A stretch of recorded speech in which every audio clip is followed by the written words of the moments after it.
주님 내가 여기 있사오니. 다 함께 찬송 드리겠습니다. 주님 내가 여기 있사오니. 내가 여기 있사오니 나를 보내소서. 나의 마음 나의 몸 나의 마음 나의 몸 주께 드리오니 주 받으옵소서. 주님 내가 여기 있사오니. 내가 여기 있사오니 나를 써주소서. 가진 것 모두 다 주께 드리오니. 가진 것 모두 다 주께 드리오니 주 받으옵소서. 할렐루야.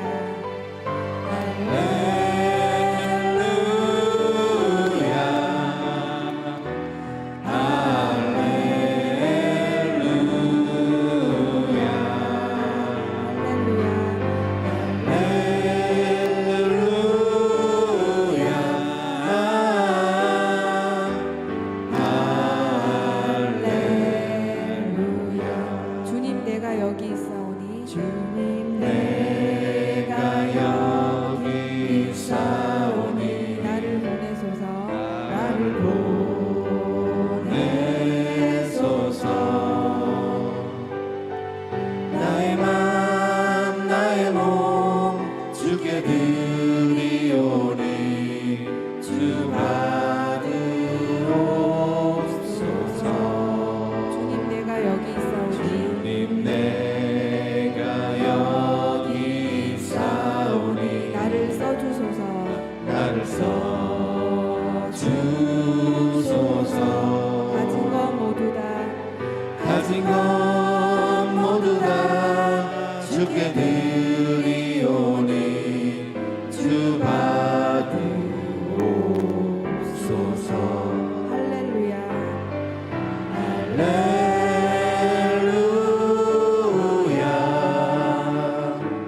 할렐루야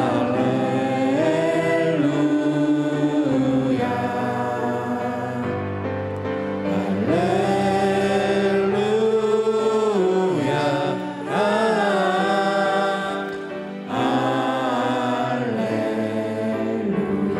나를 받으옵소서. 나를 받으옵소서.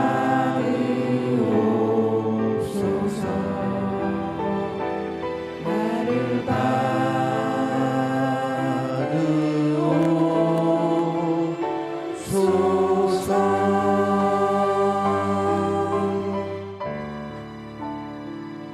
다음 곡 나주의 믿음 갖고 다 함께 찬양 드리겠습니다. 박수 치면서 찬송 드리겠습니다. 나주의 믿음 갖고 홀로 걸어도 나주의 믿음 갖고 나 주의 믿음 갖고 노래 부르네. 구름 몰아치고 하늘 덮어도 나 주의 믿음 갖고 실망치 않네. 주는 내 친구. 주는 내 친구 진실한 친구 세상 끝까지 세상 끝까지 주를 믿으래. 주의 몰아치고 하늘 덮어도 나 주의 믿음 갖고 실망치 않네.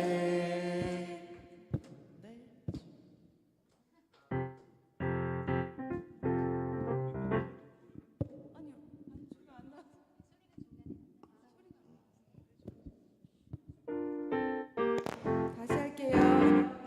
나 주의 믿음 갖고 홀로 걸어도 나주의 믿음 갖고 나 주의 믿음 갖고 노래 부르네. 폭풍 구름 몰아치고 하늘 덮어도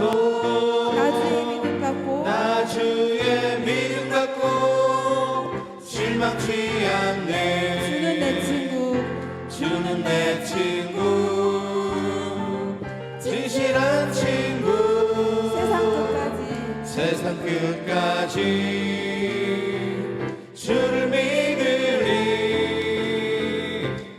주의 몰아치고 하늘 덮어도 나주의 믿음 갖고 나 주의 믿음 갖고 실망치 않네. 내주는 선한 목자 내주는 선한 목자 나를 인도해.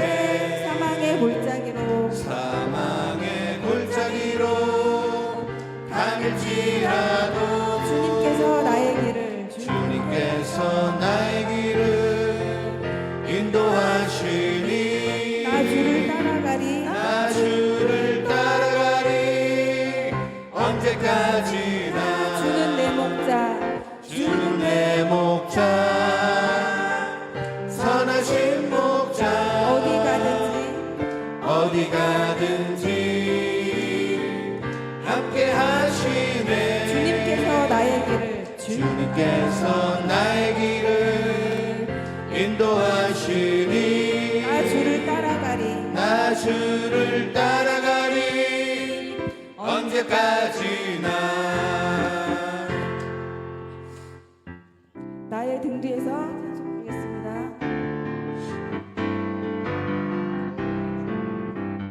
나의 등 뒤에서 나를 도우시는 주, 나의 인생 길에서 지치고 고나여 매일처럼 주저앉고 싶을 때 나를 밀어주시네. 일어나 걸어라 내가 새 힘을 주리니. 일어나 너 걸어라 내 너를 도우리. 나의 등 뒤에서 나를 도우시는 주, 평안의 길을 갈 때 보이지 않아도 지치고 고나여 넘어질 때면 다가와 손 내미시네. 일어나 걸어라 내가 새 힘을 주리니. 일어나 너 걸어라 내 너를 도우리. 나의 등 뒤에서 나를 도우시는 주, 때때로 뒤돌아보면 여전히 계신 주, 잔잔한 미소로 바라보시며 나를 재촉하시네. 일어나 걸어라 내가 새 힘을 주리니. 일어나 너 걸어라 내 너를 도우리. 나의 등 뒤에서 나를 도우시는 주, 나의 인생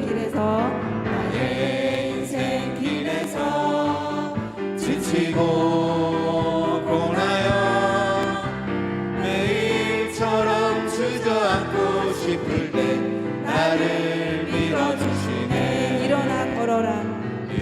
일어나 걸어라 내가 새 힘을 주리니. 일어나 너 걸어라 내 너를 도우리. 일어나 걸어라 내가 새 힘을 주리니. 일어나 너 걸어라 내 너를 도우리. 주님 큰 영광 받으소서. 다 함께 찬송 드리겠습니다.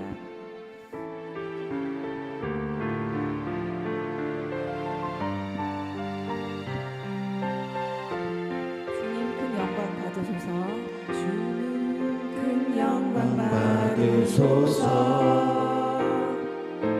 홀로 찬양 받으소서. 모든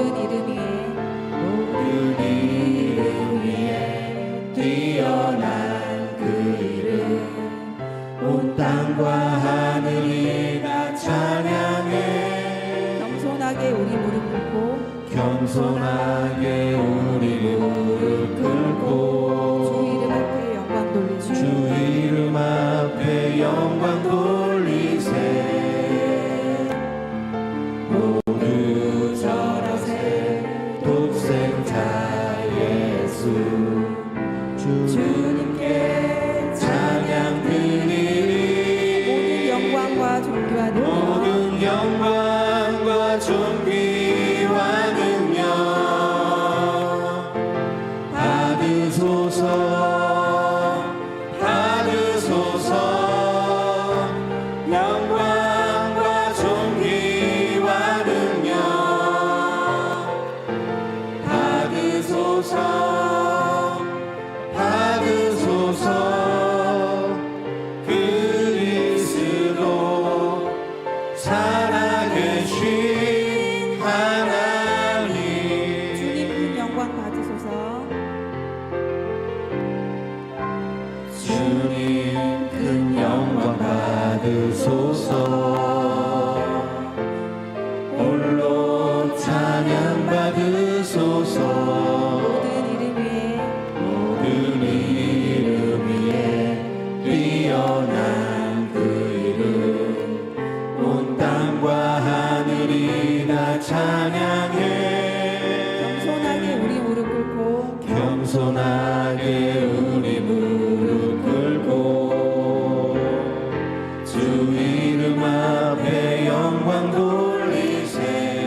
모두 절하세. 모두 절하세.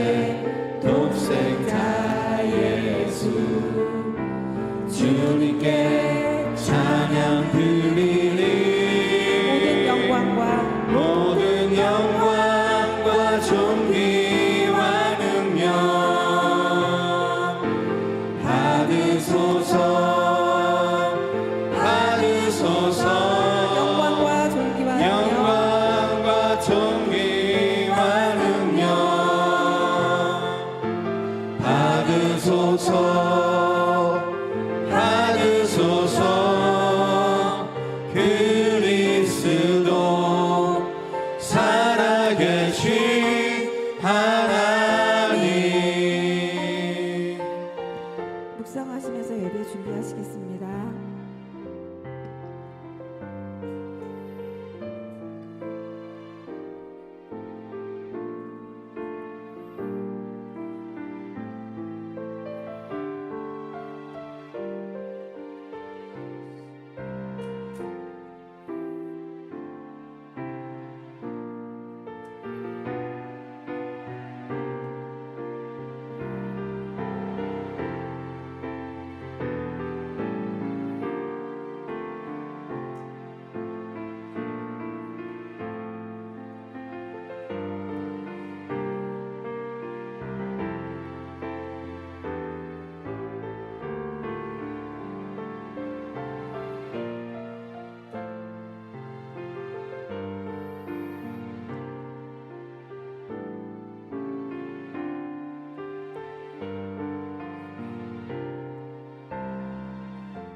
감사합니다.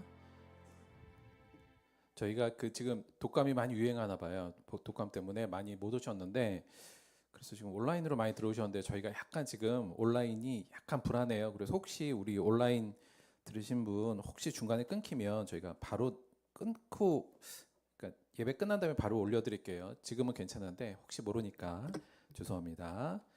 자, 오늘 3월 23일 주일 예배 경건한 마음으로 신령과 진정으로 하나님께 드리도록 하겠습니다. 다 같이 묵상으로 기도하겠습니다.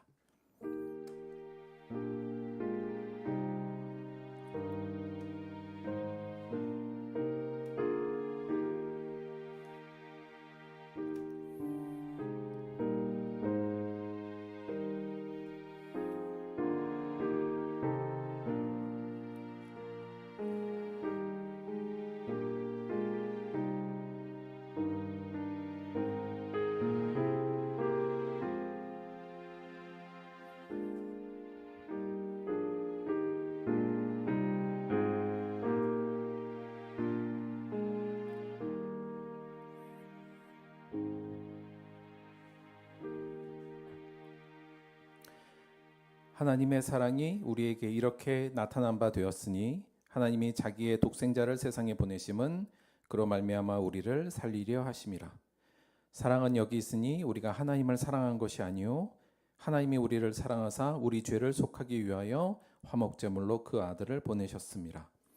사랑하는 자들아, 하나님이 이같이 우리를 사랑하셨은즉 우리도 서로 사랑하는 것이 마땅하도다.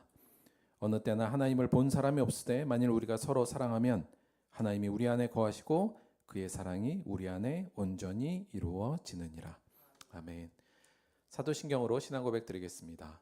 전능하사 천지를 만드신 하나님 아버지를 내가 믿사오며 그 외아들 우리 주 예수 그리스도를 믿사오니 이는 성령으로 잉태하사 동정녀 마리아에게 나시고 본디오 빌라도에게 고난을 받으사 십자가에 못 박혀 죽으시고 장사한 지 사흘 만에 죽은 자 가운데서 다시 살아나시며 하늘에 오르사 전능하신 하나님 우편에 앉아 계시다가 저리로서 산자와 죽은 자를 심판하러 오시리라. 성령을 믿사오며 거룩한 공예와 성도가 서로 교통하는 것과 죄를 사하여 주는 것과 몸이 다시 사는 것과 영원히 사는 것을 믿사옵나이다. 아멘. 오늘은 유재원 성도님께서 우리를 대표하여 기도해 주시겠습니다.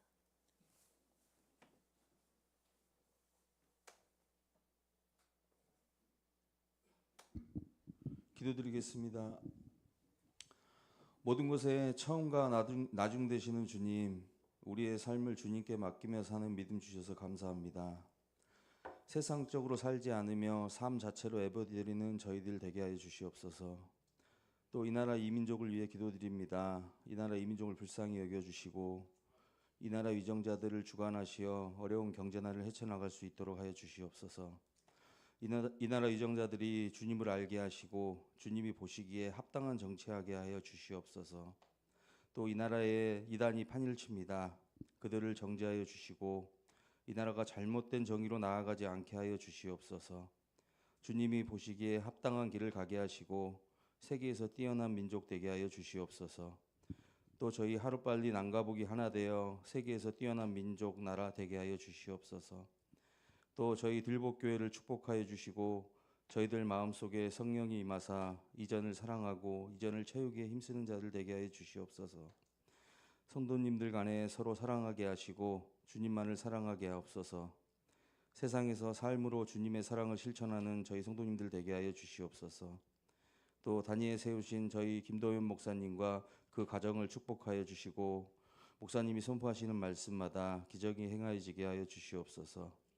또 저희 성도님들 가정과 직장, 사업장을 축복하여 주시고 저희 성도님들이 항상 꼬리가 아닌 머리가 된 자 되게 하여 주시옵소서.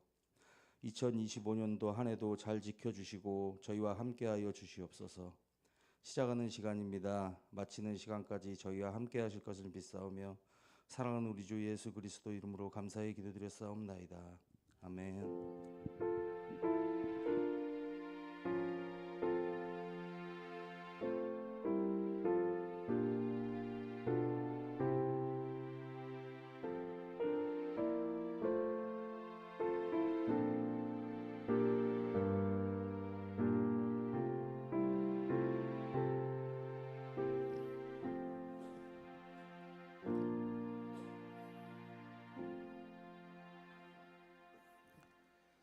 감사합니다.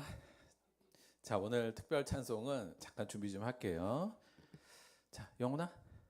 자, 오늘 우리 임영훈 우리 성도님께서 오늘 특별 찬송 해줄 텐데 일단 박수 한번 치고 시작하겠습니다.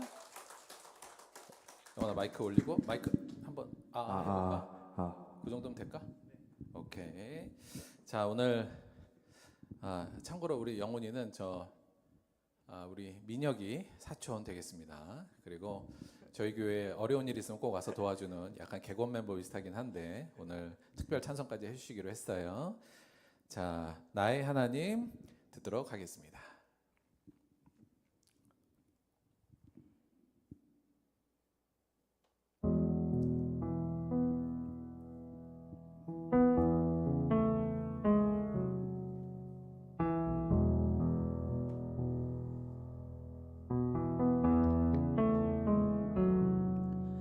나의 사랑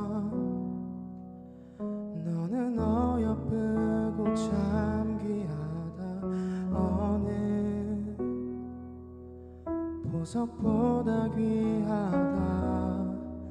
내가 사랑스럽지 않을 때 너를 온전히 사랑하고 너와 함께하려 내가 왔노라.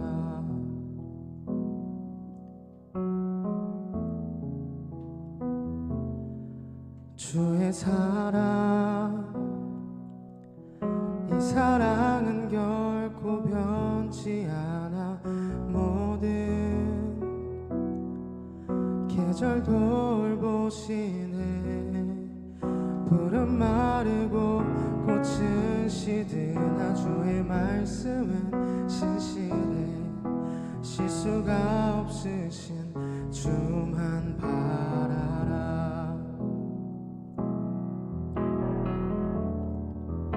주님의 나라와 뜻이 나의 삶 속에 임하시며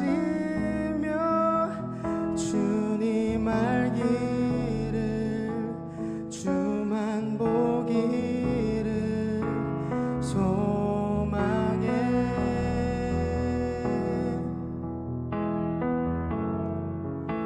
거룩히 살아갈 힘과 두려움 없는 믿음 주실 나의 하나님. 완전한 사랑 찬양해.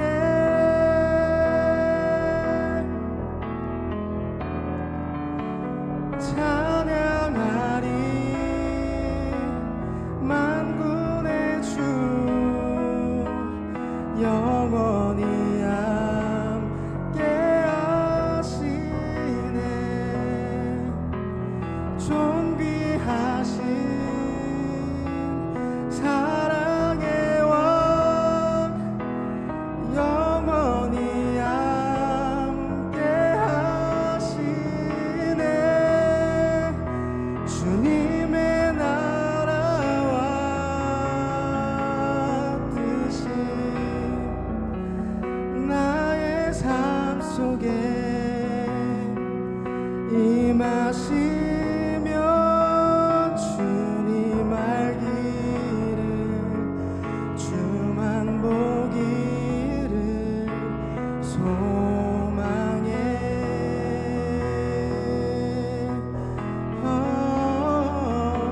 거룩히 살아갈 힘과 두려움 없는 믿음 주실 나의 하나님. 완전한 사랑 찬양해.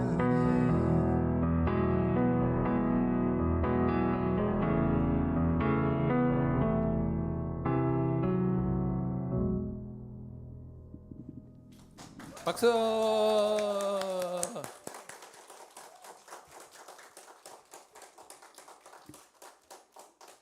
깜짝 놀랐죠, 여러분? 깜짝 놀랐죠. 갑자기 프로의 냄새가 물씬 나갔고. 자주 좀 해야겠죠? 예, 영원히 자주 하자. 감사합니다.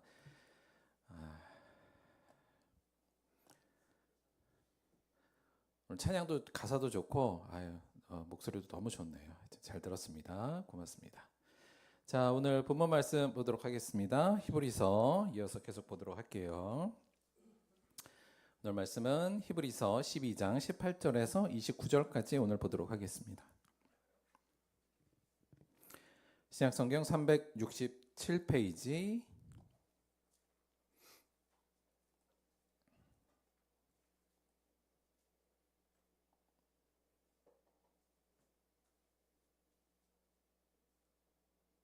잠시만요.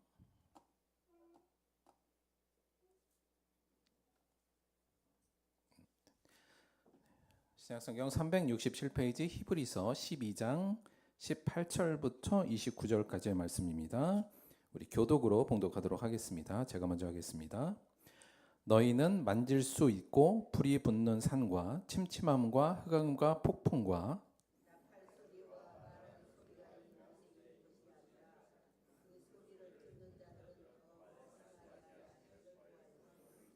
이는 짐승이라도 그 산에 들어가면 돌로 침을 당하리라 하신 명령을 그들이 견디지 못함이라.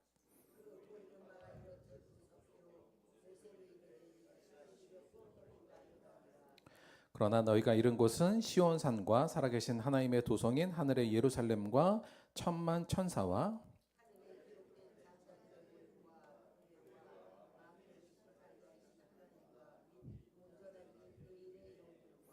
새 언약의 중보자이신 예수와 및 아벨의 피보다 더 나은 것을 말하는 뿌린 피니라.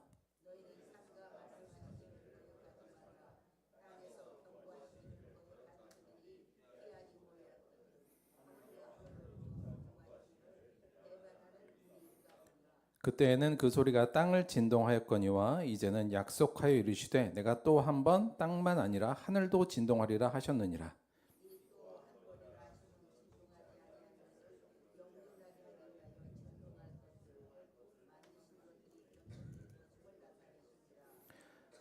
그러므로 우리가 흔들리지 않은 나라를 받았은즉 은혜를 받자. 이로 말미암아 경건함과 두려움으로 하나님을 기쁘시게 섬길지니 우리 하나님은 소멸하는 불이심이라.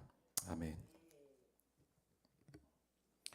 오늘은 히브리서 12장 18절에서 29절 말씀을 중심으로 해서 흔들리지 않는 나라, 이런 제목으로 하나님의 말씀 함께 나누도록 하겠습니다.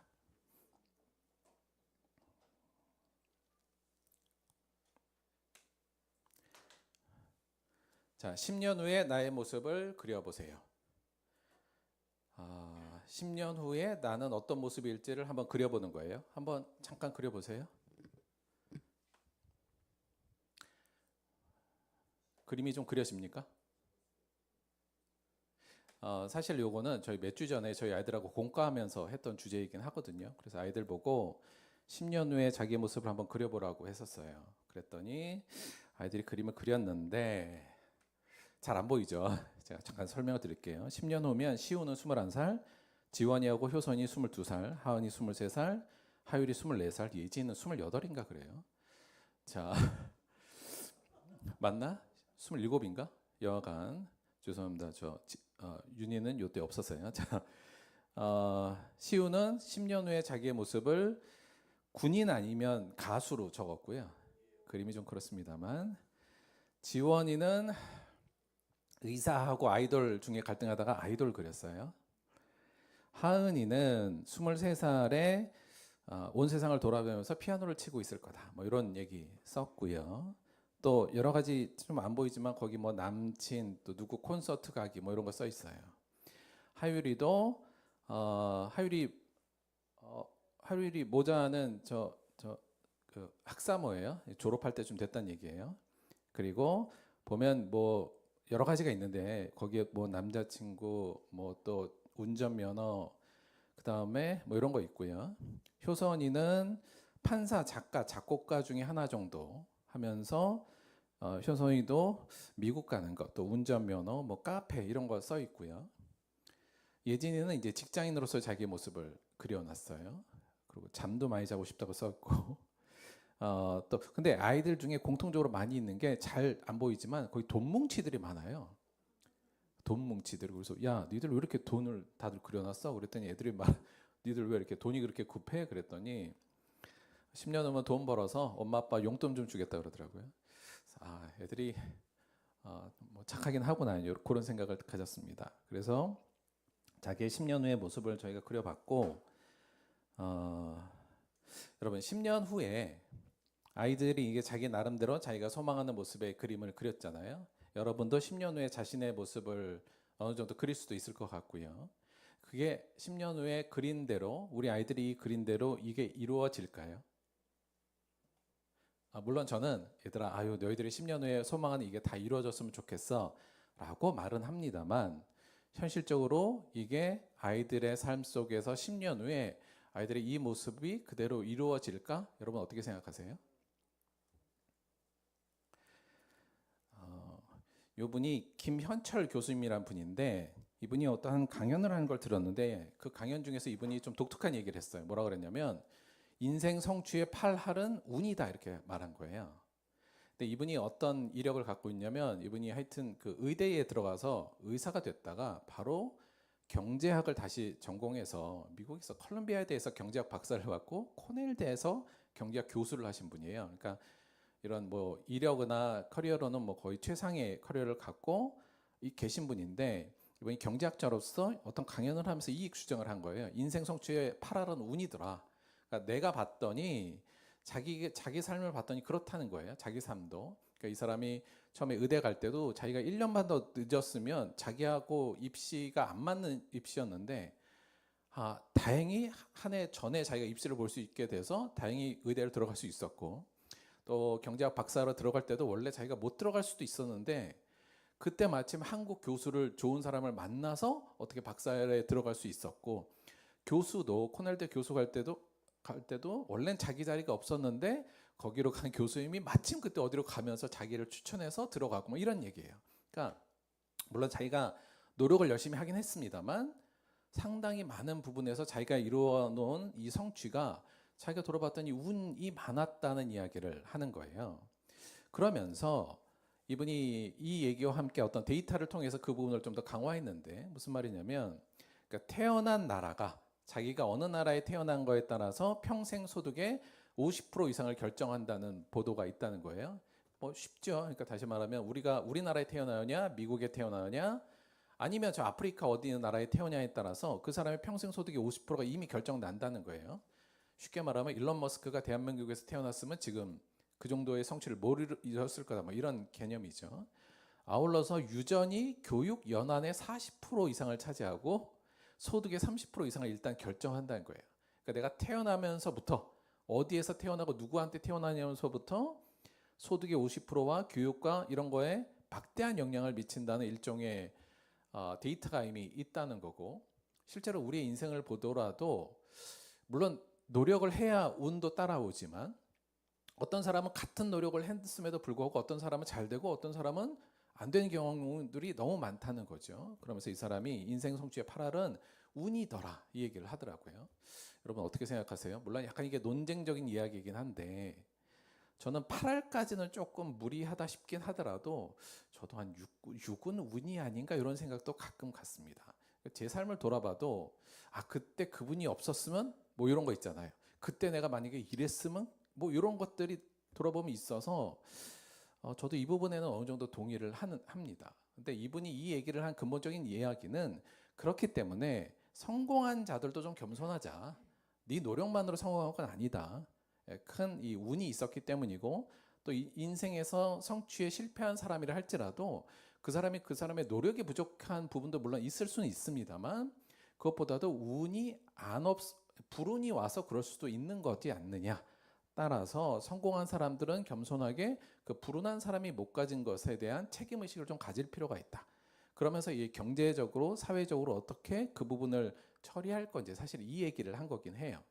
좋은 인사이트라고 저는 좀 생각했습니다. 그러니까 내가 이 땅에서 엄청나게 성공하고 부를 누렸다 할지라도 사실 그거는 내 노력도 있습니다만 어찌 보면 어떤 사람은 갖지 못한 운이 나에게 왔기 때문에 그렇다는 이야기예요. 그러니까 그거 갖고 나는 잘나서 내가 성공한 게 아니라 그렇지 못한 사람에 대해서도 책임감을 가질 필요가 있다는 이 생각에는 저는 동의하는 편이고 맞다는 생각도 같습니다.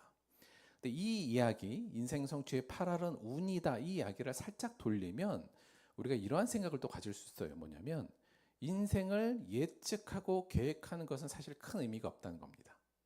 그러니까 우리가 10년 후에 내가 어떤 모습이 될 거야 이렇게 예측하고 보통 살잖아요. 그러니까 미래를 예측하고 또 꿈꾸고 살고 그렇게 합니다만 인생을 예측하고 계획하는 것은 큰 의미가 없다. 왜냐하면 행운과 불행이 8할 이상 우리의 삶을 좌지우지한다면 사실은 그렇다는 의미예요. 그러면 왜 인생은 이렇게 예측이 불가능한가? 라는 것을 좀 골똘히 생각해 보면 두 가지 큰 원인 때문이라고 볼 수 있을 것 같습니다. 첫 번째는 일단 인간의 불확실성이에요. 그러니까 인간 자체가 불확실성이 너무 많습니다. 그러니까 첫째는 인간 예측 능력이 좀 불안정성해요.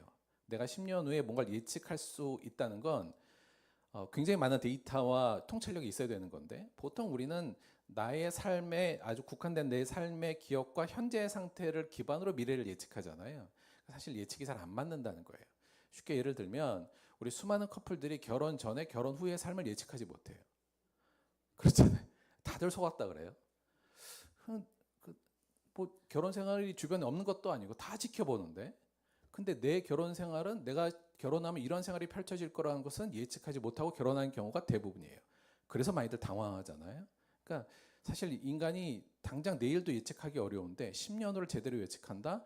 일단 자체의 능력이 부족해요. 두 번째는 인간 계획 수행 능력도 불안정성합니다. 그러니까 내가 10년 후에 이렇게 되겠어라는 예측을 한다는 건 거기에 보통 내 능력의 최대한을 감안해서 보통 예측을 해요. 내 능력이 최대한 발휘될 거라는 걸 너무 과하게 측정해서 한다는 얘기죠. 하지만 올해 2025년이 벌써 얼마 지나지 않았지만 벌써 우리가 작심삼일 다들 경험하고 계시잖아요. 내 노력에 내가 그 계획을 수행할 능력이 사실은 굉장히 불안정해요. 그러니까 잘 이루어지지 않을 가능성이 높고요. 세 번째는 인간의 불확실성의 세 번째는 인간의 심리와 욕구도 수시로 변하기 마련입니다. 그러니까 지금은 내가 10년 후에 이런 모습을 해서 이렇게 되고 싶어. 우리 아이들도 지금 내가 하고 싶은 이게 막 있으니까 10년 후에 내가 이렇게 될 거라고 생각하지만 당장 내년에 원하는 게 바뀔 수도 있고 특히 아이들은 뭐 쉽게 바뀌겠죠. 그래서 우리 시우가 10년 후에 가수를 하고 싶다는 생각이 지금 간절하나 내년엔 또 어떻게 될지 모른다는 거죠. 여간 아이들은 욕구와 심리가 바뀌기도 하고요. 또 결정적으로 생각해 보면 내일의 우리의 건강도 우리가 장담할 수 없어요. 그렇죠? 그러니까 본데 보통 지금의 건강이 그때의 건강으로도 똑같이 이어질 거라고 보통 저희가 생각하고 계획을 하니까 그러니까 수많은 변화들이 있기 때문에 인간의 불확실성이 실제로 미래를 예측하고 계획하는 거에 상당한 영향을 미친다. 두 번째, 인간도 불확실성한데요. 실제는 세상도 엄청난 불확실성으로 가득 차 있습니다. 그러니까 이게 블랙스완 이론이라는 게 있어요. 이게 스완이 백조잖아요. 그러니까 백조는 원래 흰색이에요. 그렇죠? 그러니까 백조죠. 원래 예전부터 백조는 그냥 흰새를 백조라고 불렀는데 17세기인가 언제 블랙스완이 발견된 거예요. 그러니까 백조인데 블랙이에요. 이게 말이 안 되는 거잖아요. 그러니까 여기서 나온 이론인데 무슨 말이냐면 이 세상의 시스템 안에는 전혀 예측 불가능한 사건이 큰 사건으로 발생한다는 거예요. 그러니까 백조는 원래 흰색 새잖아. 근데 검은색 새가 있을 거라고 생각한 적이 없는데 그런 게 나타난다는 거죠. 예를 들면 2020년에 코로나가 발생했어요. 저희 교회가 2020년에 시작했잖아요. 코로나가 발생할 걸 생각조차 못했습니다. 그러니까 전 세계도 그랬고 만약에 알았으면 제가 좀 늦게 했겠죠. 아니면 남에서 좀 늦게 올라오거나 또 어떻게 딱 시작하면서 코로나와 겹쳤던 거죠. 몰랐어요. 예측할 수 없었어요. 이건 전 세계도 예측할 수 없었고 그러니까 이런 예측할 수 없는 수많은 일들이 일어난다는 거죠. 특히나 자연계는 우리가 똑같을 것 같잖아요. 자연계는 변함이 없을 거라는 생각을 우리가 많이 갖는데 실제로 요즘 그것도 많이 깨지고 있죠. 우리나라 봄, 여름, 가을, 겨울이 있는 이 날씨가 계속 이어질 것 같습니다만 요즘 기후 위기로 인해서 조금 있으면 우리나라도 동남아 쪽 기후로 바뀔 거라는 이야기도 있지 않습니까? 그리고 예측할 수 없는 자연의 돌발 사건들도 많이 일어나죠. 그래서 세상은 사실 불확실성으로 가득 차 있어요. 그래서 나만 불확실한 게 아니라 내가 살고 있는 세상도 일단 불확실성이 있고요. 또 하나 세상의 불확실성의 또 한 측면은 뭐냐면 이 복잡계 이론이라는 얘기가 있어요. 그러니까 뭐냐면 이 세상이라는 게 너무 촘촘하게 얽혀 있잖아요. 수많은 것들이.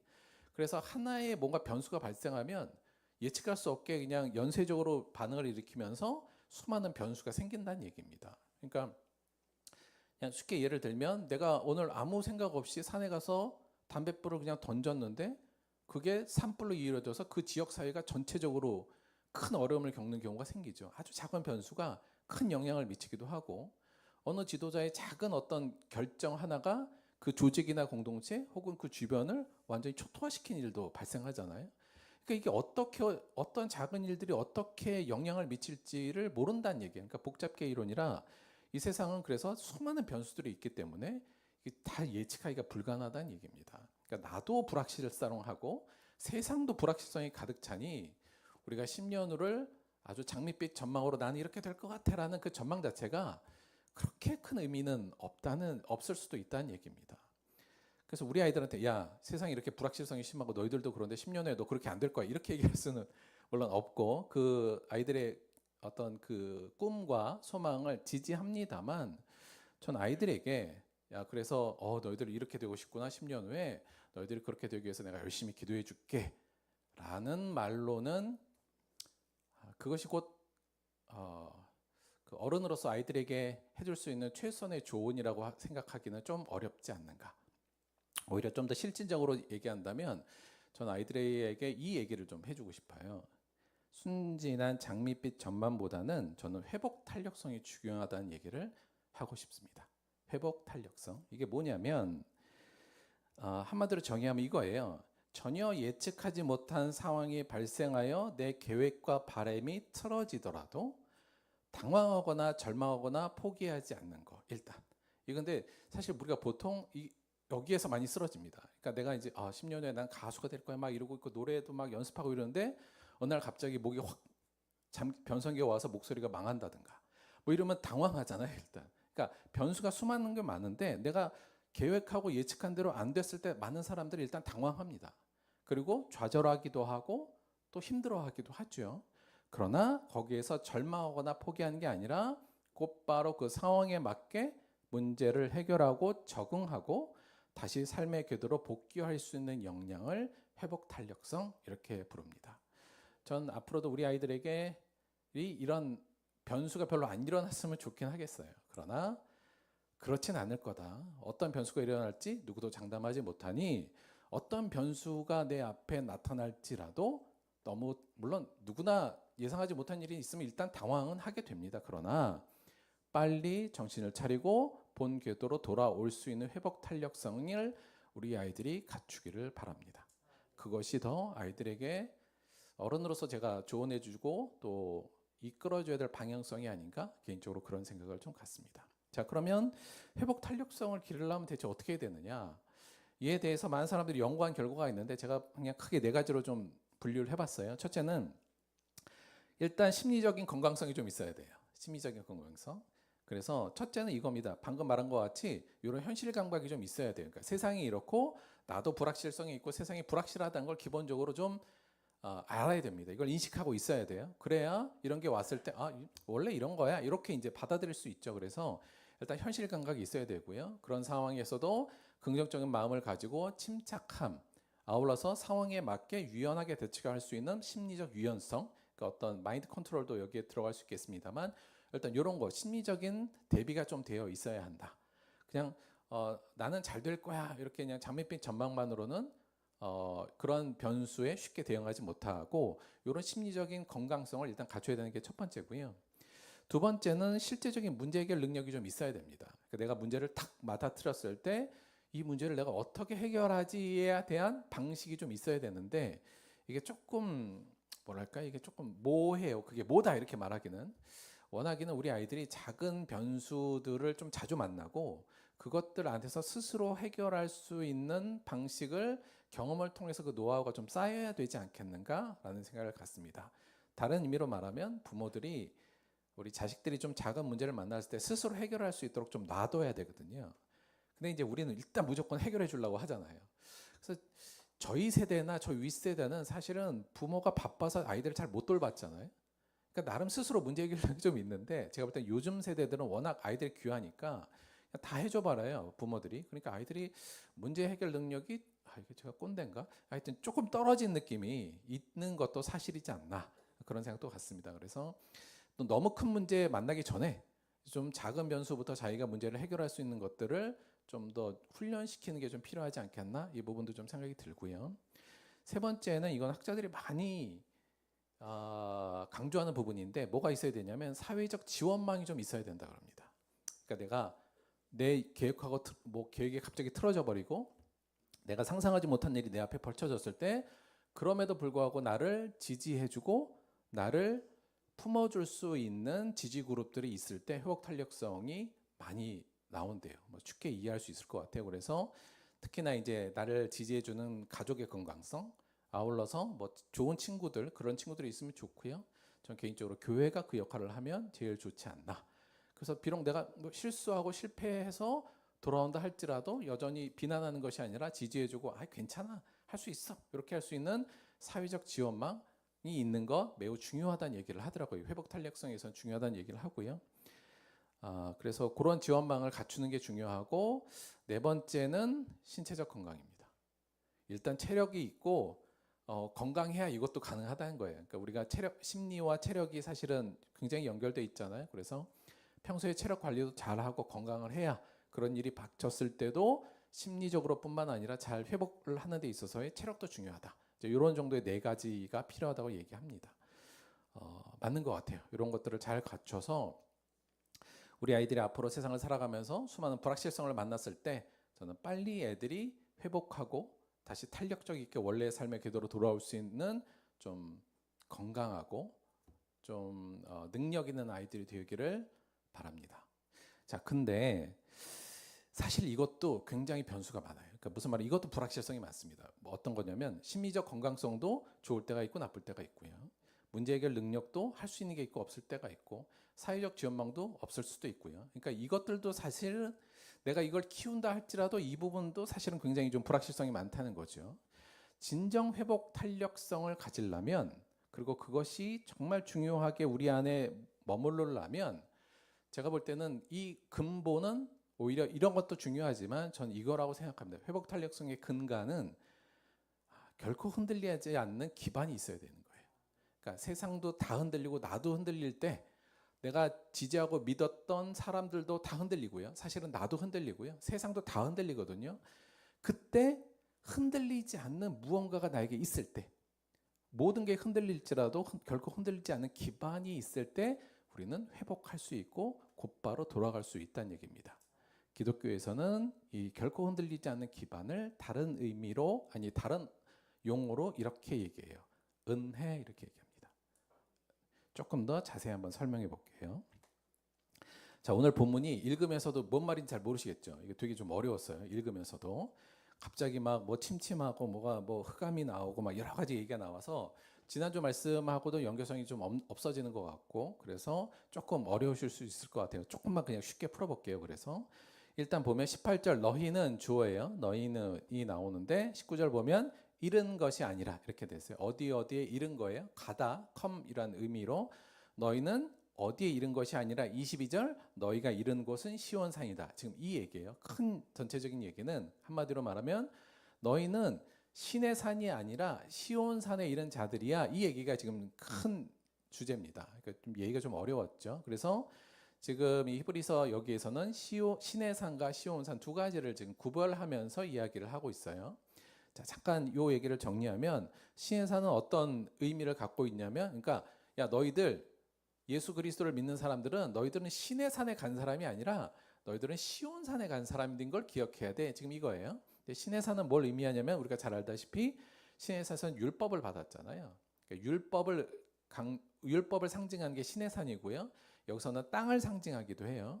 근데 여기서 시온산은 은혜를 상징하는 산입니다. 그리고 하늘을 상징하는 의미로 쓰이고 있어요. 그러니까 신의 산과 시온산이 이렇게 구별되어 있고 다른 식으로 보면 신의 산의 핵심은 모세 그리고 이 얘기는 옛 언약을 의미하고요. 또 시온산은 예수님을 중심으로 한 새 언약, 십자가의 언약을 의미하는 걸로 여기에 나와 있습니다.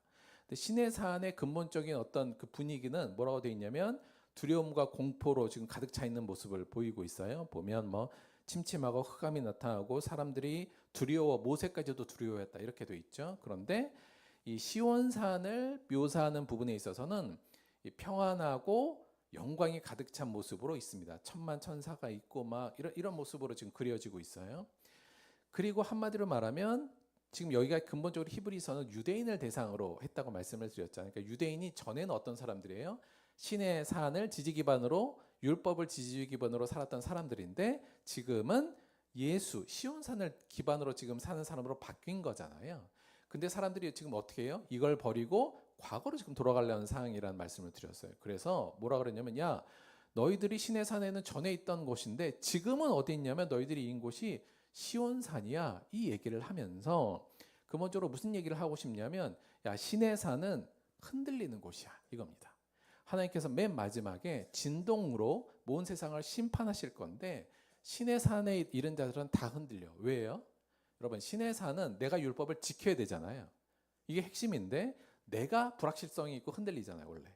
그러니까 내가 율법을 지킨다는 것 자체가 얼마나 불확실하고 유한하고 흔들리는 일입니까? 그러니까 마지막에 하나님께서 온 세상을 진동시킬 때 신의 산에 있는 자들은 다 흔들린다. 지금 이 얘기를 하면서 그러나 시온산에 있는 자들, 시온산에 있는 자들, 시온산에 이른 자들, 예수를 통해서 새 언약 하늘나라를 유업으로 받은 사람들, 너희들이 지금 있는 그곳은 흔들리지 않는 곳이라는 얘기를 지금 전체적인 얘기를 통해서 하고 있는 거예요. 자, 그러면서 맨 마지막에 이 논의를 가지고 마지막 주장을 합니다. 그게 28절, 29절이에요. 그러므로 우리가 흔들리지 않는 나라를 받았은즉 은혜를 받자. 이로 말미암아 경건함과 두려움으로 하나님을 기쁘게 섬길지니 우리 하나님은 소멸하는 분이심이니라. 자, 여기서 가장 중요한 지금 핵심 단어가 어떠한 사실을 당시 성도들한테 인식시켜주고 싶어요. 뭐냐면 우리는 흔들리지 않는 나라를 받았다는 겁니다. 자, 이 사실을 기억해. 우리는 흔들리지 않는 나라를 받았어. 그렇기 때문에 뭐뭐를 하자라고 두 가지의 명령, 권유형을 얘기해요. 첫째는 그래서 은혜를 받자. 두 번째는 하나님을 섬기자. 이렇게 된 겁니다. 자, 하나씩 잠깐 더 살펴볼게요. 자, 흔들리지 않는 나라를 받았다. 이거 무슨 의미예요? 앞에 얘기를 종합해 보면 이렇게 정리할 수 있어요. 흔들리지 않는 나라를 받았다는 건 창조주 하나님께서 그 아들의 피값으로 세운 하늘의 도성으로 그 어떤 자도 그 어떤 권세도 죽음까지도 흔들 수 없는 은혜의 나라를 받았다는 얘기입니다. 불확실성이 이건 전혀 없는 온전한 생명의 토대인 하늘나라, 흔들리지 않는 나라를 너희는 이미 받았다는 얘기예요. 세상은 불확실하고 세상의 모든 피조물도 불확실하고 우리도 불확실성이 가득하지만 이 나라는 불확실성이 전혀 없습니다. 왜? 그걸 만든 분이 누구예요? 하나님이고. 왜 그 나라는 내가 뭘 잘해서 간 나라가 아니라 하나님의 은혜로 우리가 간 나라잖아요. 기반이 하나님으로부터 나온 나라이기 때문에 이 나라는 어떤 상황에서도 흔들리지 않는다는 게 지금 이 히브리서의 이야기입니다. 그러니까 너희들은 지금 무슨 나라를 받았어? 흔들리지 않는 하나님의 나라를 받았다는 것을 인식해. 그러면서 뭐라고 하냐면 은혜를 받자 이렇게 돼 있죠. 근데 오늘 원래 번역의 은혜를 받자인데 여기 받다라는 단어 자체가 이게 에고라는 단어인데 이게 가지다, 홀드, 붙잡다라는 단어예요. 원래 자체가. 그러니까 직역으로 하자면 오히려 은혜는 이미 받았잖아요. 하나님의 흔들림이 없는 나라를 받았으니 그 다음 얘기한 건 은혜를 붙들자입니다. 이렇게 해석한 게 제가 볼 때는 더 맞을 것 같아요. 그러니까 은혜를 붙들자. 여기서 은혜를 붙들다니까 결국 무슨 말이냐면 흔들리지 않는 나라를 받았으니까 우리는 세상이 흔들 수도 없는 죽음도 흔들 수 없는 은혜의 토대 위에 있으니까 세상의 유혹과 불확실성이 너희들 앞에 닥칠지라도 불안하거나 흔들리지 말고 다시 뒤에 올라라. 지금 이 얘기를 하는 겁니다. 은혜를 붙들라는 건 흔들리지 말라는 거예요. 흔들리지 않는 하나님을 받았는데 그걸 붙들고 다시 일어나는 얘기입니다. 사실 당시 그리스도인들이 이런 거예요. 내가 예수를 믿었는데 그 이후의 삶을 그들이 예측하지 못한 일들이 막 벌어진 겁니다. 그렇잖아요. 막 핍박도 오고 직장에서도 쫓겨나고 가족들도 자나기를 무시하고 가족과 인연도 다 끊어지고 사회적 어떤 기반이 다 무너진 상황을 경험하는 겁니다. 이게 얼마나 낯설고 예측하지 못한 일이에요. 그러니까 많은 사람들이 돌아가고 과거로 돌아간 일들이 많아진 거잖아요. 그때 지금 얘기하는 겁니다. 야, 거기는 다 흔들리는데 왜 글로 돌아가려고 그래? 너희들이 이미 이른 곳은 흔들리지 않는 곳이야. 흔들리지 않는 하나님의 나라를 받았잖아. 그러니까 그 은혜를 붙잡아. 그 흔들리지 않음을 붙잡고 지금의 상황을 이겨내야 된다. 다시 회복하라는 얘기가 바로 은혜를 붙들자 이 얘기에 있는 거죠. 그리고 뭐 하는 거예요? 하나님을 섬기자는 겁니다. 저는 오늘 이 부분은 저희들도 꼭 한번 인식했으면 좋겠어요. 여러분, 우리는 흔들리지 않는 나라를 받았습니다. 세상이 다 흔들리고 모든 것이 흔들려도 하나님이 우리에게 주신 이 약속, 하나님이 우리를 사랑하신다는 그 사실, 그로 말미암아 우리에게 주신 은혜와 그로 말미암아 우리에게 약속하신 하늘나라의 이 기반은 결코 흔들리지 않습니다. 무엇도 흔들 수가 없는 나라죠. 우리 안에 그 기반이 있다면, 내 중심에 이것이 붙들고 있다면 세상이 아무리 흔들려도 우리는 다시 일어날 수 있다는 얘기를 오늘 말씀에서 하고 있는 겁니다. 저는 우리 아이들이 그렇게 됐으면 좋겠어요. 어떤 상황에서도 이 안에 있는 하나님 나라를 내가 받았다는 하나님의 사랑의 그 완전성, 그렇죠? 오늘 영훈이가 찬송에도 그게 나오지 않아요. 하나님의 신실성, 변하지 않는 하나님의 사랑, 이런 것들이요. 그러니까 그것이 우리 안에, 내 안에 그걸 붙들고 있으면 어떠한 세상의 불확실성에서도 우리는 회복할 수 있다는 얘기를 우리 아이들이 꼭 기억해 줬으면 좋겠습니다. 자, 근데 이런 생각이 들 수도 있어요. 뭐냐면, 아니, 전능하신 하나님께서 불확실성을 그냥 제거해 주면 되지 회복할 일을 안 만들어 주면 되는 거 아닌가라는 거예요. 그러니까 굳이 그런 회복 탄력성도 필요 없을 텐데, 이런 생각을 드실 수도 있다는 생각이 듭니다. 그러니까 이런 거죠. 아니, 하나님이 전능하신데 내가 10년 후에 내가 된 모습을 그냥 만들어 주시면 되잖아요. 혹시 세상에 불확실성이 있다 할지라도 하나님께서 그 불확실성을 다 제거해 주면 되는 거 아닙니까? 이렇게 얘기할 수도 있을 것 같습니다. 저도 이게 궁금한 거예요. 아니, 굳이 왜 회복하라고 해요? 그냥 하나님이 회복할 일을 안 만들어 주면 되지. 이런 거요. 제가 하나님께 물어봤더니 하나님이 뭐라고 그러셨냐? 아무 대답을 안 하셨습니다. 그런데 사실은 어쩌면 이 세상에 이 불확실성이 너무 많으니까, 사실은 많은 사람들이 요즘 전보로 다니는 것도 사실은 그런 이유도 있는 것 같고요. 우리도 또 예수 믿는 사람 중에서도 그런 사람들도 많다고 하더라고요. 정확히 모르겠습니다만. 근데 이 문제에 관해서는 저는 두 가지 정도로 정리를 좀 해볼 수 있을 것 같아요. 첫째는 하나님께서 우리에게 회복할 일을 안 다시 말해 우리에게 불확실성을 다 제거해 주지는 않은 것 같습니다. 일단은 첫 번째는 믿는 사람에게도 세상의 불확실성은 여전히 유효하다고 저는 바라봅니다. 예, 현실적인 고찰이에요. 다시 말하면 여러분, 예수 믿는 사람도 병에 걸리고요. 예수 믿는 사람도 코로나의 영향을 받고요. 또 수많은 세상의 불확실성의 영향을 받습니다. 물론 하나님의 특별한 기적을 통해서 그런 것을 우리가 피할 수 있는 어떤 특별한 기적도 있다고 믿습니다. 저도 경험했고. 그러나 일반적으로는 세상의 불확실성이 모든 믿는 사람들에게도 유효합니다. 그것은 그냥 우리가 약간만 객관적으로 세상을 바라봐도 충분히 알 수 있는 일이에요. 그래서 현실적으로 볼 때 세상의 불확실성을 하나님께서 우리에게 허용하고 계십니다. 그건 일단 받아들여야 돼요.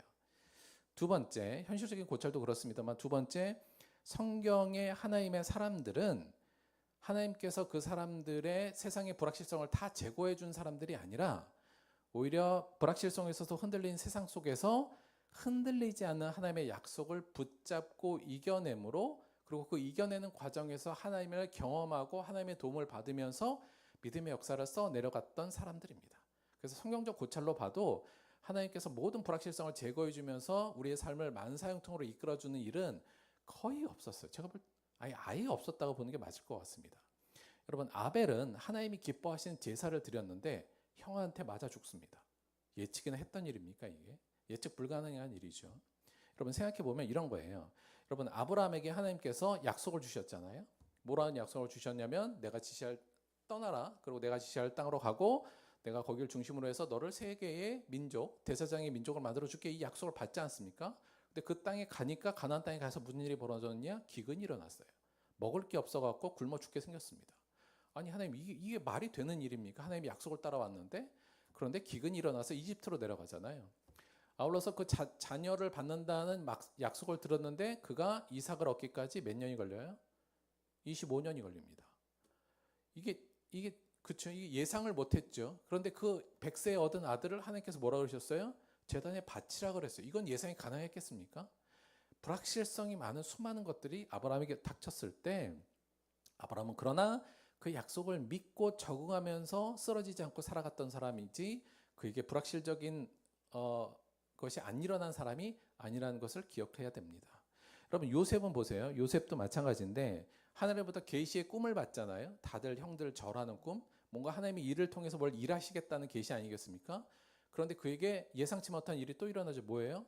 형들에 의해서 종으로 팔려가잖아요. 요셉이 예상이나 했겠습니까? 근데 그 간 곳에서 어떻게 됐어요? 또 모함을 받아서 감옥으로 가지 않습니까? 그건 혹시 그가 예상을 했을까요?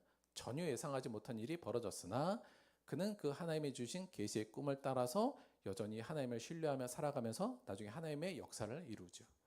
여러분, 다윗도 원래 이 골리앗을 물리칠 때까지 엄청 잘 나가지 않았습니까? 그리고 사무엘로부터 왕으로 칭함을 받고 기름을 받습니다. 그럼 이제 왕이 돼야 될 것 같잖아요. 근데 어떻게 됐어요? 사울로부터 믿음을 받아서 거의 한 15년 동안 떠돌이 피난 생활을 합니다. 이방 나라에 가서 비참한 삶도 살아요. 그리고 나중에 왕이 돼요. 그건 다윗이 예상했을까요? 아니요. 그러나 그가 하나님의부터 받은 기름 부음을 끝까지 지키며 마지막까지 참고 견뎌서 결국 하나님의 나라를 이루는 곳으로 지나갔죠. 연결됐어요. 사실 이런 내용들이 성경의 인물들의 대부분입니다. 여러분, 바울은 예수님을 만났잖아요. 예수님을 다메섹 도상에서 만났습니다. 그리고 너는 이방의 선교사, 이방을 위한 나의 종이 될 거라는 약속을 받았습니다. 그 이후에 바울의 삶은 어땠죠? 감옥에 갇히고 채찍에 맞고 배고프고 강도 만나고 별의별 어려움은 다 겪은 사람입니다. 그가 그걸 예상했을까요? 나 예수 믿었는데 앞으로 나에게 이런 어려움과 이런 변수가 있을 거라고 생각 못했습니다. 그러나 그는 그 수많은 그런 변수 속에서도, 예상치 못한 일의 속에서도 흔들리지 않고, 흔들리더라도 바로 다시 회복해서 자신의 길을 갈 수 있었던 것은 그 안에 흔들리지 않는 하나님의 약속과 복음의 기반이 있었기 때문에 그런 거죠. 저는 우리 아이들 또한, 또 우리 성도들 모두 이러한 모습으로 하나님을 경험했으면 좋겠습니다. 그리고 이게 성경이 말하는 하나님의 방식이라면 이렇게 바라보고 우리가 여기에 맞춰가는 게 맞지, 하나님은 나에게 아무런 어려움도 주지 않을 거라는 것은 성경적이지도 않고 현실적이지도 않다. 따라서 우리 안에 있는 하나님이 이미 주신 흔들리지 않는 기반을 꼭 잡고 우리 앞에 놓여 있는 삶을 멋지게 살아가는 것. 흔들리더라도 쓰러지지 않고 언제든지 다시 일어나서 그 상황에 적응하며 그 안에서 내 길을 갈 수 있는 사람이 되는 것, 저와 여러분 모두가 그렇게 되기를 바랍니다. 흔들리지 않는 나라 정리할게요. 첫째, 우리는 예측 불허하며 불확실한 세상을 살아가고 있다. 미래를 계획하는 것도 필요하지만, 필요는 하죠. 돌발 상황을 이겨낼 수 있는 회복 탄력성을 기르는 게 중요하다. 요거 일단 기본적으로 저희가 한번 생각하고요. 두 번째, 회복 탄력성의 기반은 결코 흔들리지 않는 중심을 가지는 것이다. 세 번째, 우리는 무엇도 흔들 수 없는 하나님 나라의 약속을 받은 자이다. 때로 우리가 그런 생각을 가져요. 나에 대한 하나님의 믿음이 흔들린다는 생각이 들 때가 있어요. 그렇죠?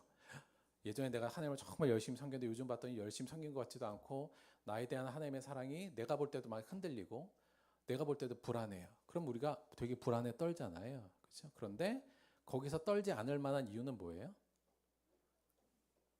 원래 하나님과 나와의 관계는 내가 하나님을 사랑해서 된 게 아니라 하나님이 나를 사랑해서 된 거잖아요. 내가 하나님에 대한 사랑은 흔들릴 수 있어요. 그리고 매일 흔들리지만 하나님이 나를 사랑하는 것은 흔들리지 않습니다. 하나님은 안 흔들리니까. 따라서 우리는 무엇도 흔들릴 수 없는 하나님의 나라, 하나님의 사랑, 하나님의 약속을 받았기 때문에 우리는 그걸 기반으로 회복 탄력성을 충분히 발휘할 수 있는 사람이라는 걸 꼭 기억하시기 바랍니다. 그리고 네 번째, 이 은혜의 나라를 꼭 붙잡고 우리 앞에, 모르겠어요. 저도 이제 목회한 사람이고 성도를 사랑하고 이제 섬기는 사람으로서 여러분 앞에는 별 변수가 안 일어났으면 좋겠습니다. 기도할 때도 그렇게 기도해요. 다 축복 기도가 다 그런 거 아닙니까? 특별한 변수 없이 자기가 예상한 대로 잘 됐으면 하는 그런 기도를 하죠. 그러나 그것보다도 이 흔들리지 않는 나라를 여러분이 꼭 붙잡기 바랍니다. 그리고 불확실성의 이 세상을 흔들리더라도 쓰러짐 없이, 흔들림 없이 하나님을 섬기는 것, 그렇게 살아가길 바랍니다. 그것이 그리스도인의 의무이자 특권임을 아시고 흔들리지 않는 나라를 소유한 사람으로 마땅한 삶을 살아가게 되기를 주님의 이름으로 축원드립니다. 마지막으로 사도 바울은 정말 흔들릴 만한 일들이 너무 많았어요.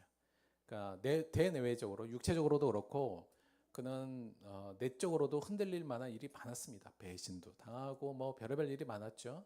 그러나 그가 그러한 수많은 자기의 삶에 있는 수많은 변수와 불확실성과 불운들이 자신에게 물밀듯이 다가올 때라도 그가 흔들리지 않을 수 있었던 이유는 그 안에 흔들리지 않는 하나님의 나라를 꼭 붙잡고 있었기 때문입니다. 이거에 대한 사도 바울의 멋진 고백을 우리가 다 알고 있어요. 그 고백을 마지막으로 말씀을 한번 읽고 마치겠습니다. 누가 우리를 그리스도의 사랑에서 끊으리요? 환란이나 공고나 박해나 기근이나 적신이나 위험이나 칼이랴. 기록된 바 우리가 종일 주를 위하여 죽임을 당하게 되며 도살당할 양같이 여김을 받았나이다 함과 같으니라. 그러나 이 모든 일에 내가 전혀 예상하지 못한 일, 마치 주를 위하여 도살당할 것 같은 이 모든 일에 우리를 사랑하시는 이로 말미암아 우리가 넉넉히 이기느니라. 내가 확신하노니 사망이나 생명이나 천사들이나 권세자들이나 현재의 일이나 장래 일이나 능력이나 높음이나 깊음이나 다른 어떤 피조물이라도 우리를 우리 주 그리스도 예수 안에 있는 하나님의 사랑에서 끊을 수 없으리라. 사도 바울에게 있어서 어찌 보면 자기의 동역자를 믿기도 했고요. 어찌 보면 자신의 능력을 믿었을 때도 있을 겁니다. 그러나 자신의 능력도 사라지고 믿었던 동역자도 자신을 배신하고 떠나기도 하고요. 수많은 고통과 어둠이 엄습하고 배고픔과 추위와 고통이 엄습할 때라도 세상이 다 흔들릴 때라도 그는 이걸 붙잡았습니다. 뭐예요?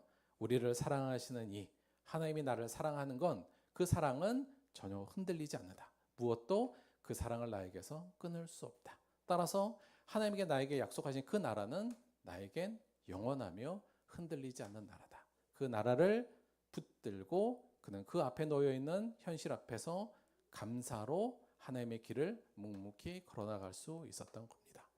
사랑하는 우리 들복교회 성도님 모두 이것을 붙잡게 되기를 바랍니다. 우리는 흔들리지 않는 하나님의 나라를 소유한 사람들입니다. 다른 거 붙잡아봤자 다 흔들립니다. 내 지식이나 또 저 사람은 내가 꼭 의지할 사람이 아니요. 사람 의지할 사람이 어디 있습니까? 내가 알고 있는 세상적인 지식 다 흔들립니다. 이 세상도 다 흔들립니다. 그러나 우리에게 흔들리지 않는 이 한 가지만 붙잡는다면 우리의 삶은 흔들림으로 무너진 것이 아니라 하나님의 은혜 안에서 더 굳건히 서 나아가게 될 것입니다. 우리 모두 그 은혜 가운데 그 은혜를 붙잡는 저와 여러분이 되기를 주님의 이름으로 축원드립니다. 말씀 생각하시면서 함께 잠시 기도하도록 하겠습니다.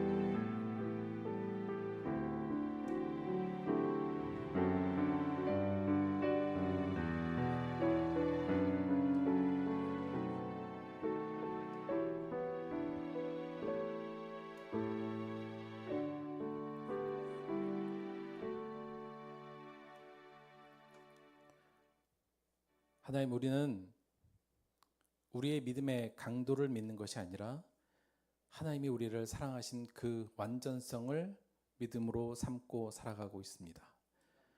그런데 하나님, 때로는 우리의 믿음과 하나님에 대한 사랑이 흔들려서 혹시 하나님도 나에 대한 사랑이 흔들리지 않을까 의심할 때가 종종 있습니다. 그러나 하나님이 우리에 대한 사랑은 흔들리지 않는다는 것이 하나님의 약속의 말씀임을 오늘 다시 한번 기억했습니다.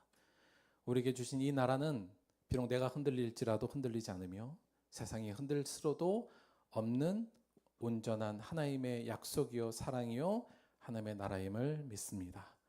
이것을 붙잡는 자 되게 하여 주옵소서. 그래서 우리가 이 세상을 살아가면서 수많은 흔들림이 있을지라도 그것에 좌지우지되지 않게 하시고 우리의 중심을 가지고 하나님을 섬기는 아름다운 삶을 여전히 걸어가는 자가 될 수 있도록 인도하여 주옵소서. 수많은 불확실성에서도 우리를 사랑하시는 하나님으로 말미암아 넉넉히 이기는 자가 되게 역사하여 주옵소서. 예수님의 이름으로 기도드렸습니다. 아멘.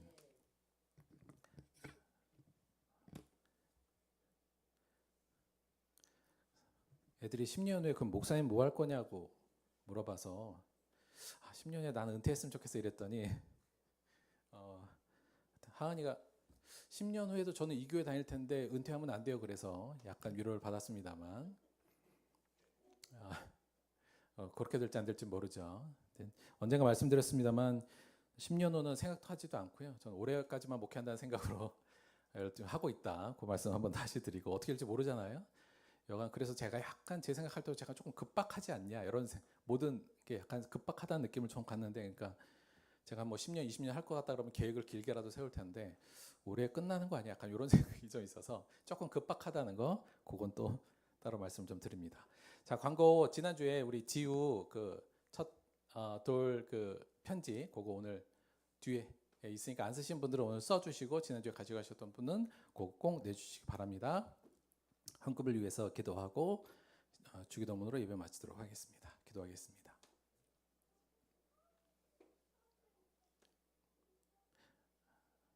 하나님, 우리는 지금 무엇을 붙잡고 있는지 다시 한번 생각해 보았습니다. 하나님, 이 세상의 어떤 지식도 그리고 이 세상의 어떤 시스템도 이 세상에 아무리 훌륭한 사람도 나 또한 흔들릴 수 있는 그리고 언제나 흔들리는 자임을 자각하게 하여 주옵소서. 그러나 이 땅에 우리 안에 단 한 가지 흔들리지 않는 하나님의 약속이 있음을 믿게 하여 주옵소서. 그 기반 위에 그 은혜의 나라를 붙잡고 살아갈 때 우리 앞에 어떠한 불확실성의 일이 벌어진다 할지라도 당황하지 않게 하여 주시고 길을 잃지 않게 하시고 올바른 길에서 길로 정진할 수 있는 우리가 될 수 있도록 우리를 이끌어 주옵소서. 다시 한번 우리에게 흔들리지 않는 나라를 주시음에 감사하며 주 앞에 또한 예물로 나왔습니다. 예물 드린 손길마다 축복하여 주셔서 우리가 갖고 있는 것이 얼마나 위대한 건지를 기억하게 하시고 그것을 기반으로 이 땅을 멋지게 살아가게 하여 주옵소서. 아울러 예물이 쓰이는 모든 곳에 하나님의 흔들리지 않는 나라가 전파될 수 있도록 역사하여 주옵소서. 감사드리며 예수님의 이름으로 기도드렸습니다. 아멘. 주기도문으로 예배 마치겠습니다. 하늘에 계신 우리 아버지여, 이름이 거룩히 여김을 받으시오며 나라가 임하시오며 뜻이 하늘에서 이루어진 것 같이 땅에서도 이루어지이다. 오늘 우리에게 일용할 양식을 주시옵고 우리가 우리에게 죄 지은 자를 사하여 준 것 같이 우리 죄를 사하여 주시옵고 우리를 시험에 들게 하지 마시옵고 다만 악에서 구하시옵소서. 나라와 권세와 영광이 아버지께 영원히 있사옵나이다. 아멘.